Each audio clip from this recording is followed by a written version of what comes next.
like a present. Is it your birthday?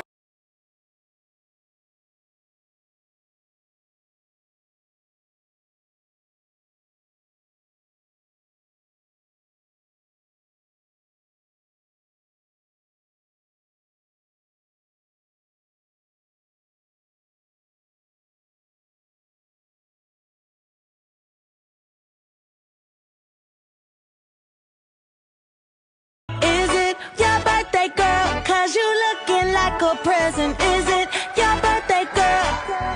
Ooh.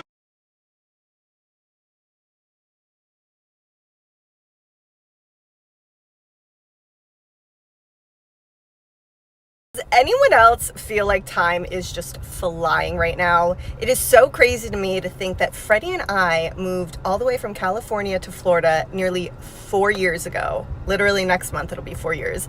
And so much has changed. We got married, we both got into real estate, we bought a house, I mean, all the things. It was wild because when we first moved here, my mom called me and she's like, Liz, you're never gonna believe this. I'm like, what? You know, what's going on? And she's like, Dad is getting transferred to the Orlando branch for work. And she's like, we're gonna have to move from New Jersey to Florida, you know, right where you live. And I was like, this is amazing. I'm like, when are you moving? She goes, we will be there within the month. She goes, we gotta find a house. I'm freaking out. You know, they had to sell their home and then buy. And a little light bulb went off and I was like, I've always wanted to get into real estate. I was like, why don't I get my license? You know, I have 1 month. That's not crazy.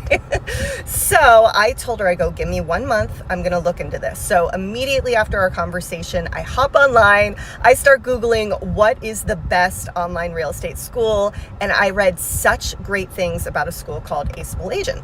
Took their course, and on my very first try, I was able to pass the state exam, and I felt so confident going into that state exam because the course was so digestible, you know, really easy to understand. So I had an incredible experience with them. If you are in the real estate space or maybe you're looking to get into it, I'll link them for you below. Agent was also ranked the #1 overall real estate school by Fortune. So if you're thinking about maybe getting into the real estate space, you're curious, you want to learn some more, I will link this little article for you below so you can check them out.